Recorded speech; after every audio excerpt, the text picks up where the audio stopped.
Mutual induction. So we have already studied self-inductance, and so we'll just do a recap of what happens in self-inductance, and you will see that in mutual inductance something similar happens. So it will be easier to understand if we just have a brief review of self-inductance. So what happens in self-inductance? You have a coil, and let's say there is a change in current. That implies there will be a change in flux through the coil. This implies that an EMF will be induced whose value will be minus L di by dt. And the direction of this EMF is such that it opposes the change in current I. So let's say the current is increasing. So change in flux. So flux in this direction will increase. So EMF will be induced so as to decrease this increase in flux. So EMF will be induced in this particular example in opposite direction. Now let's see what happens in mutual inductance. So instead of one coil, you have two coils which are kept close to each other, and their axes are, let's say, they are coaxial.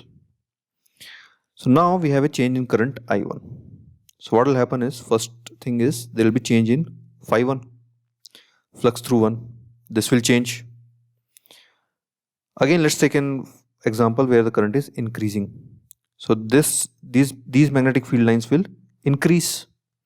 There will be a change in phi 1, which implies there will be a change in phi 2.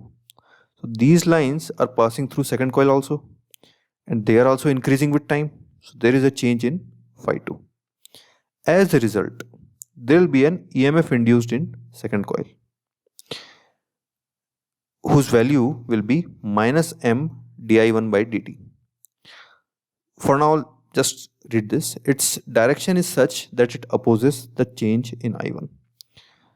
So you can compare these two situations, they are similar. Here the flux in the coil is coming from here and it's increasing. So flux is increasing in this direction, so EMF is induced in opposite direction. Here also flux is increasing in this direction, so EMF is induced in opposite direction. The only difference is here the flux is increasing because of its own current, and here the flux is increasing because of the current in first coil. Otherwise, conceptually they are similar. So now why I was able to write this is, this equation is, let's see that. So EMF for second coil, I can write it is minus d phi 2 by dt, that's Faraday's law. And here I can say I1 is proportional to phi 1, right? Because flux through the first coil is proportional to I1. So I1 is proportional to phi 1. And you can also see that if phi 1 is doubled, phi 2 will also be doubled. The lines passing through phi 1 are doubled, then double the lines will pass through phi 2, whatever that number is. So I1 is proportional to phi 1 and phi 1 is proportional to phi 2. So I can say I1 is proportional to phi 2. So phi 2 is proportional to I1. So proportionality constant I can write as M. So phi 2 is equal to M times I1. Now if I put the value of phi 2 here, I get EMF induced is equal to minus M di1 by dt. And that's what I have written here. So from 1 and 2, I will get E2 is equal to minus M di1 by dt. So you can see that the equations are also similar. This M, constant M, is called as mutual inductance. So once again, just go through it. Let's go through it quickly. So in self-inductance, current increases. We have taken the case where current increases. So flux will increase. So counter flux will be in opposite direction. Here I1 will increase. So phi 1 will increase. As a result, phi 2 will increase.